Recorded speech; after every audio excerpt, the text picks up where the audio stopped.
Hello guys, magandang araw sa inyong lahat. Meron tayong gagawin na Mercedes-Benz dito, no? Ito, nakalimutan ko yung model na ito, no? Ito siya, no? Bali ito, babalik natin to sa dati, no? Naka genuine leather. So sabi ng may-ari, ibalik sa dati, ilalagyan pa rin ng piping, ano. Yan, ano. Medyo sira na. Pero nung hindi pa ano to, okay pa ito nung hindi pa nagalaw, no. Hindi pa nabaklas. Kaya gusto niya sana nito sa gitna lang papalitan, lang marupok na. Ayan, no. Hindi na yan pwede, no. Yan, pangit na. Hindi na siya Mercedes-Benz. So ang ginawa namin, ang ginawa ko, tinabasan ko na siya, no? Tinahi ko na, hindi ko na pinakita paano tahiin. Dito ko siya tinahi sa ating veterans na makina. Ayan, no? Sa brother. Yan. Ayan yung single stitch natin na sliding, no? Tapos ito yung makina natin na na-joke, na walking. Ayan guys, ito natin tira guys. So natapos ko na guys magtahi. Ito na yung product nya, hindi pa nasalpak yung sandalan. Ito siya, no? Ayan, sasalpak namin yan doon. Ito yung upuan. Yan yung upuan nya. Lalagyan pa ito ng palaman, ano? Baka magtanong kayo na kulubot. Bakit kulubot? Hindi pa to guys nakasalpak, ano? Marami siyang kulubot, ano? Yan. Ito may palaman na, ano? Sandalan. Pero hindi pa siya nakasalpak. So itong side na ito guys, para to sa passenger side, ano? Yung driver side nya guys, nayari na namin. Ito na guys, papakita ko na sa inyo yung driver side nya. Dito na tayo. Ito na yung finished product guys, mga boss, mga master cut tie. Ano, medyo masilaw lang. Papatayin natin yung ilaw, ano, para yun na siya, no. Yun na yung yari natin mga boss, mga kabro, mga ka-tik-tik tie. So ito, medyo nahirapan tayo rito mag maneuver, ano, gawa ng naka piping tube siya, no. Ito naka piping tube. Ayan, naka piping tube siya. Yan, ano, naka piping tube siya. Yan, naka piping tube. Ito yung gitna niya naka perforated, ano, naka perpo. Pinaperpo natin. Paperpo, no? So may butas-butas ito. Parang ayaw ko nga sana tanggapin to dahil pag sinabing piping tube, nahihirapan pagdating sa genuine leather, ano? Genuine leather siya. Ayan.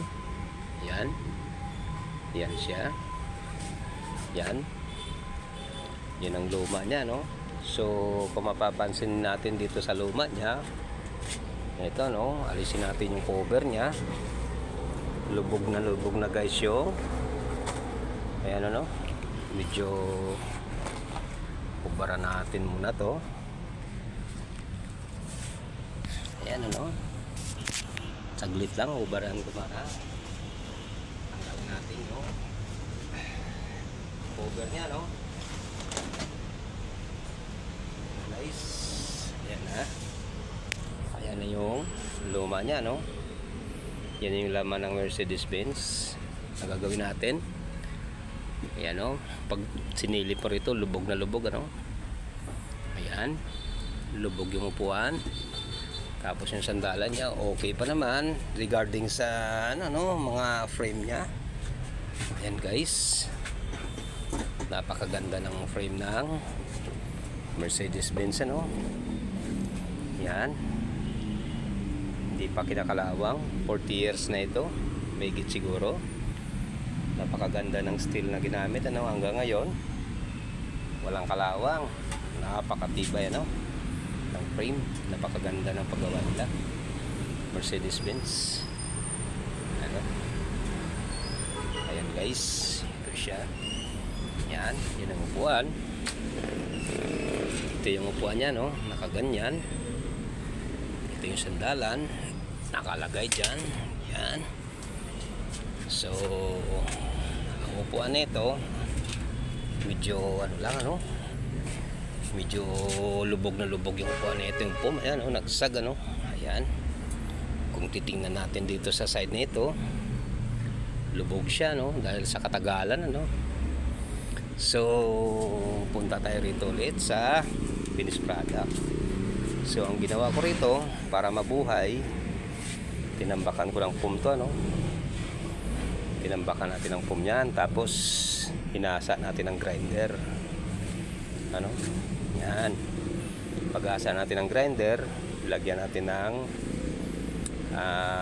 foam na ano, na 1/2 para pumantay. Pag sinilip mo, buhay na, wala na yung lubog. Ayan na. Yan, lubog na. Nawala na yung lubog ano, nabuhay na. Tapos ito, nilagyan natin ng konting foam na 1/2. Tapos nilagyan natin yung side nito, mga 1/2 din na foam. Ito may foam siya no. Pero yung dating upholstery niyan, kung mapapansin ninyo, ito papakita ko ano, yung urig niya na upholstery, wala siyang foam ano, yung sandalan. Yan ano, nakaganyan siya. Yan, yan. Pag binuksan natin, wala siyang foam ano. Yan, ganun din sa same din dun sa upuan ano. Wala ring foam. Ito naman, yung ginawa natin, nilagyan natin ng foam yung likod. Ito may foam. Ito yon. Ito yung ang foam. No? Yan, ito. May foam na 1/2 ano. So ganito na yung finish niya no. Yan. Yan. Ito may sulat pa, bagong gawa, katatapos lang nito. May sulat, may marking pa no. Buburahin na natin ng tubig yan no, kaya wipe out ano. Wipe out, maganda panlinis dito ano. So pwede rin tubig lang para walang hassle, chemical ano. Shout out sa wipe out. Yan. Yan guys, yun ang gawa ko ano. So mamaya ilalatag ko pa yung isa, yung itong part, driver part, driver side ano. Upuan na yan, driver side. Driver side yan. Ito naman passenger side ano. So medyo mahirap lang talaga siya ilatag kasi yung mga spring nya magaganda pa no, matigas. Tsaka nahirapan ako guys sa ano no, sa matagal-tagal na rin kasi hindi ako nakagawa ng piping ano. Hindi ako nahirapan, yung makina natin ano, nahirapan. Pagka nakatapat dito nagpuputol, tapos nasisira yung tahi ano. Kaya medyo matagal ko siya nayari sa pagtahi dahil yung makina natin veterans na, may katandaan na. Siguro nangangailangan ng bago to, pero wala tayong pambili ano, dahil yung kinikita natin sakto lang no? Hindi naman tayo yumaman, sakto lang kita natin,